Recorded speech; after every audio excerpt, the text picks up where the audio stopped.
Welcome to Wealth Coffee Chats, folks, for your daily live updates. Get the most out of today's episode by participating in the chat. Make sure you ask some questions, be part of the conversation, have a bit of fun, grab a coffee or a tea, take some notes, and get ready to start your day, folks. Quick few housekeeping rules, though. No spamming, no advertising or self-promotion in the chat. That's not on.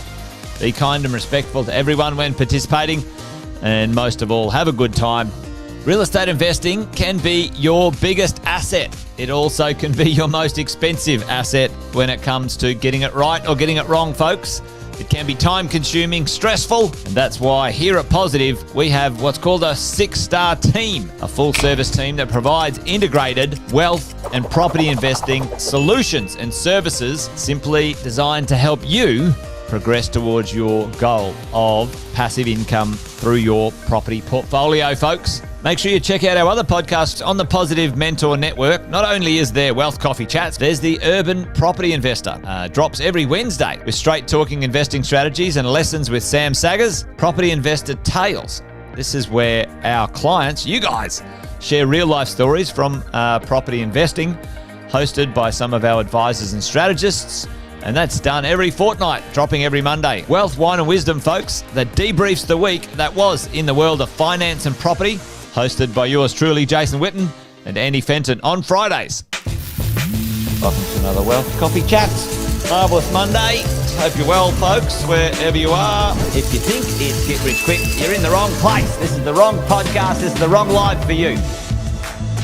Welcome to another Wealth Coffee Chat. Hope you're all awesome and well. Hello. Good morning, everyone. Hope you're awesome. Hope you're good. Welcome to Wealth Coffee Chats. Good to see a few of you up and at it already. Hey, good morning, Kevin.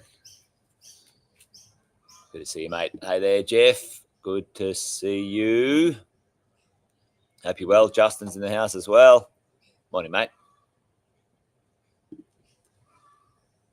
While things are getting going, we'll do the quick intros. Jason Witten's my name. Most of you know that, though. If you don't, now you do. If you're new, great to have you here. Thanks for joining us. Wealth Coffee Chats is where we get together, have a conversation each morning, keep ourselves on track for this crazy thing that we're doing called property investing. So if that's you and you're new, say hello in the chat. Give us a shout out. Let us know where you're from, what you're up to. Be good to hear from you. Hey, good morning, Ben. Good to see you, mate. David's there too. Rosie. Bunty. Hello. Good morning. Luke there too. How are we, folks? We're good. Excellent. Fantastic to have you here this morning. Hey, I thought we might talk about a little bit of pontification, a few thoughts, a few ideas this morning about what are the indicators? What are the three horsemen? What are the three horsemen indicators that might give us some indications that interest rates, when the interest rates might come down? You know, the last little bit, folks, we all have been exposed or, exposed. I don't know, exposed. Part of the interest rate. The interest rate exposure in our property portfolios. And while we were benefiting from, really historic low interest rates, now they're up again. Not historic highs. They're in the sort of the mid ranges, which is quite fine. Our rents have gone up. We're all sort of managing that. But, it's always nice to understand when things go up, things go down. When things go down, things go up, especially when it comes to the interest rates. And there's 3 or 4 indicators that will give us a little bit of insight to what might happen in the next little while. And the timing, the time frame, expectations from markets and aggregation of opinions of other professionals, which might give us a bit of encouragement of some interest rate relief soon enough, which I thought we might talk about this morning. There you go. Good to see you, Brendan.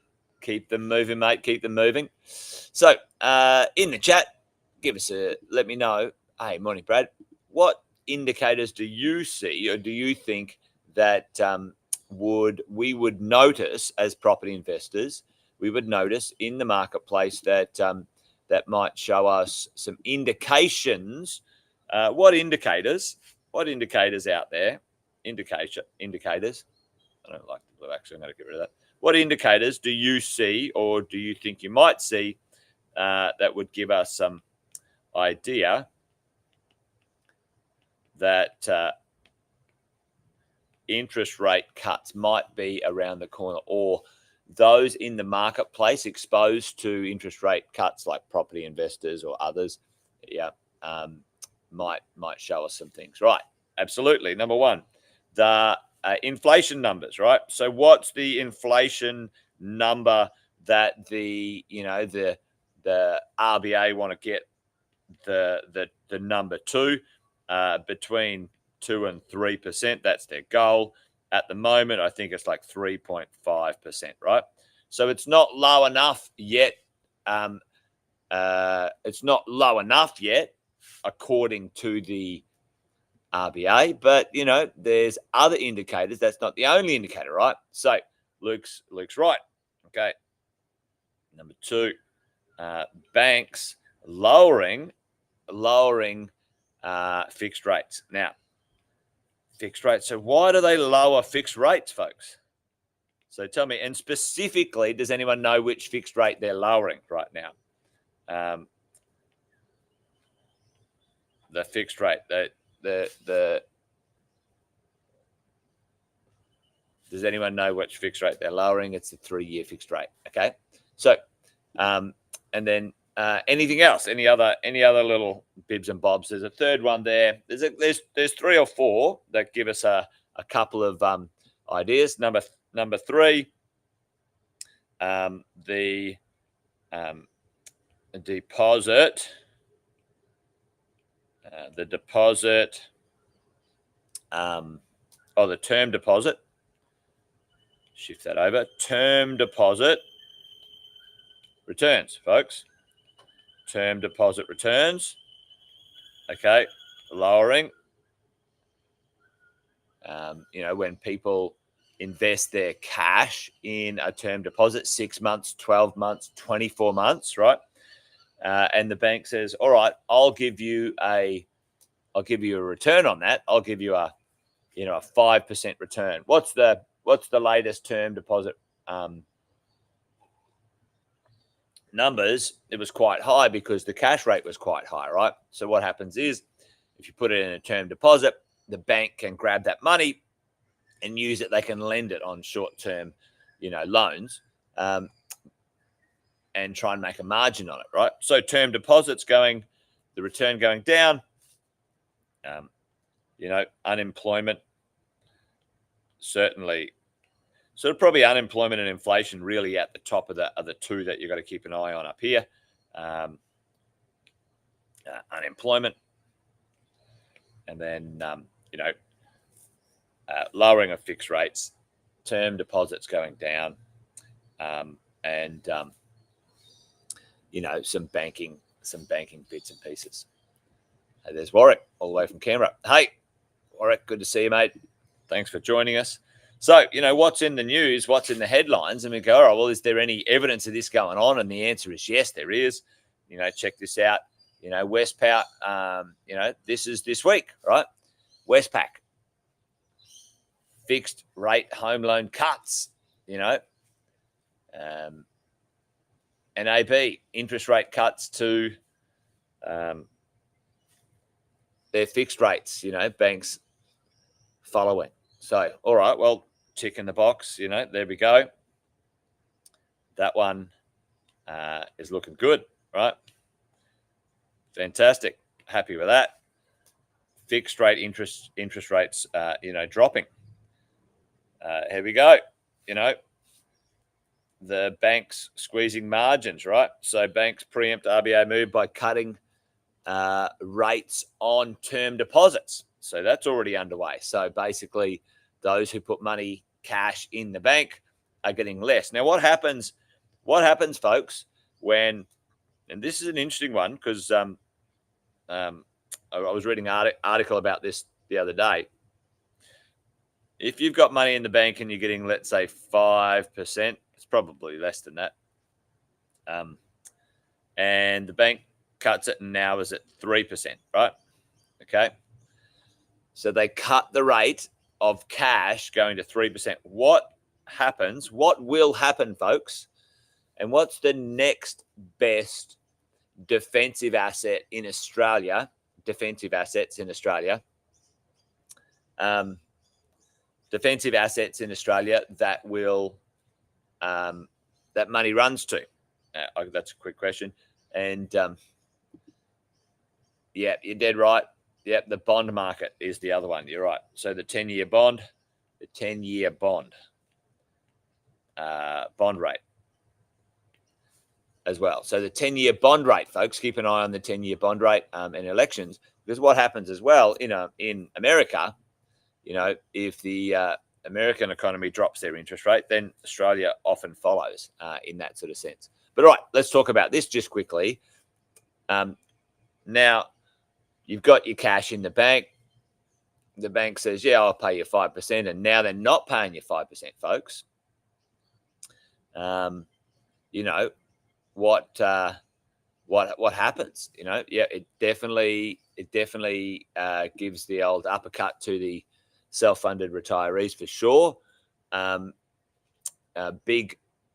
Bigger institutions like bigger investment houses, family offices, the mix of investment assets, the cash is, a high return on cash, 4 or 5 or 6% on your cash is pretty good. Now, what happens when it's low, when it's not good enough? What's going to happen? And a defensive asset, often in bigger portfolios or self-funded retirees. The boomers start screaming. You're right, Brendan. Yep, exactly. They might have to cut back on lattes or whatever they are. What happens is the money flows out of cash, out of bonds, out of those supposedly safer defensive spaces. And the next one, certainly in Australia, it goes into property. But what's the problem? What's the challenge right now we've got in Australia with property? Well, so here's the drill, right? And I'm not telling any of you guys, well, I'm not telling you, most of you know this, right? So, we've got lowest, vacancy, almost ever in Australia across the nation, right? We've got our lowest supply for 10 years, right? So lowest 10 years, lowest vacancy on average ever, lowest supply. We've got a population boom. We've got, the largest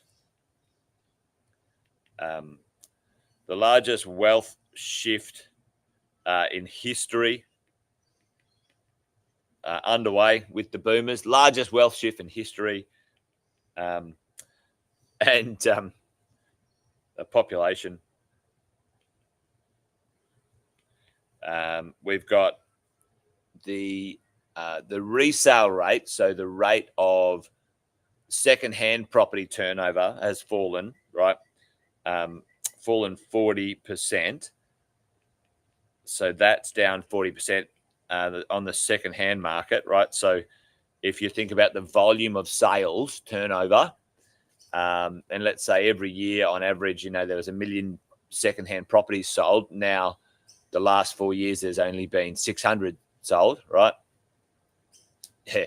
Well, it would be, it'd be interesting, Brendan. They should be thinking about that. You're dead right, because it's all lining up. If they actually got out of the way of the property market and just supported it, they would get a lot of revenue for the government. But what they're doing is trying to basically steal from the existing property investors. That's what I reckon they're doing. They're scamming everyone. And and then they're not thinking about all the ones that are missing out, that they could be getting new transactions. You're dead right. So we've got the lowest vacancy ever, lowest supply in 10 years, population boom, the largest wealth transfer in history, folks, going on right now in Australia.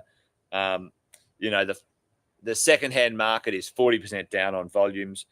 And, you know, the only thing that's holding this back from blowing up again is the interest rates, right? Interest rates are up, you know, and all indicators show that those interest rates are going to come down, right? That's all the indicators that are there now. So, you know, we talked about a few of them today, you know, 10-year bond rates, you know, term deposit rates, 3-year fixed interest rate dropping, you know, inflation's down a bit, it's heading that way, you know, unemployment's up. So that makes the RBA happy that unemployment's up, which is a weird one, right? Which I think is quite sad in technical terms, or in real terms, but technical terms, that's what they see. But there you go, folks. You know, what's the takeaway from today's conversation? Really, at the end of the day, the interest rate cuts up to a full 1% are being priced into the market and being expected. It'll be between 1 and 1.5%. All indicators or conversations are talking about it taking between, you know, 6 and 12 months to be delivered. They've cut. And then you would see a 6 to 12 month reaction time frame from the market to see some movement in property prices and stuff like that. So the takeaway is this: from kind of now, we've got a 12-month downward cycle interest rates and then an upward cycle for property prices. It'll take the heat off. It'll take the heat off rental growth, folks. It's going to take the heat off the rent growth. Not significantly, though, because there's not a lot of supply. Just the cost is going to go down. So owners will feel less stressed about putting the rents up, by and large. That's human nature. And then, you know, the supply chain's still buggered. So it's not going to oversupply or even slightly supply the market for at least 5 to 7 years. Anyway, there you go. Interest rate indicators, plenty of them saying that the interest rates are being priced into the market to go down sometime soon. Anyway, there you go. That's it from me, folks, today. Hopefully that gives us a little bit of encouragement, because sometimes people think this is going to last forever, and it doesn't. It doesn't last forever. High interest rates don't last forever. Low interest rates don't last forever. Flat markets don't last forever. Capital growth doesn't last forever. It's all cyclical. So stick in there with your property portfolios, because the longer you own those properties, the happier you become with their results. Short is sometimes a little more challenging to navigate. Anyway, there you go. All right, folks, that's it from me. Wealth Coffee Chat done and dusted. Thanks for joining. Join us tomorrow for Finance Fridays. The finance team will be up and at it. See what they're up to tomorrow. I'm sure they'll impart some wisdom. Until I see you next week, folks. I'll be back on Monday, but make sure you join us tomorrow for Finance Fridays. All right, that's it from me. Thanks, folks. Take care. Bye for now. Episode of Wealth Coffee Chat, folks. Make sure you like, subscribe, and turn on your notifications so you never miss a thing when we go live. Improve your portfolio and investing game, folks, with Wealth Coffee Chats live every morning at 8:10 each weekday. Make sure you join us. Previous episodes are also available wherever you get your podcasts, folks, as well as our other podcasts from the 6 Star team here at positivementor.com.au.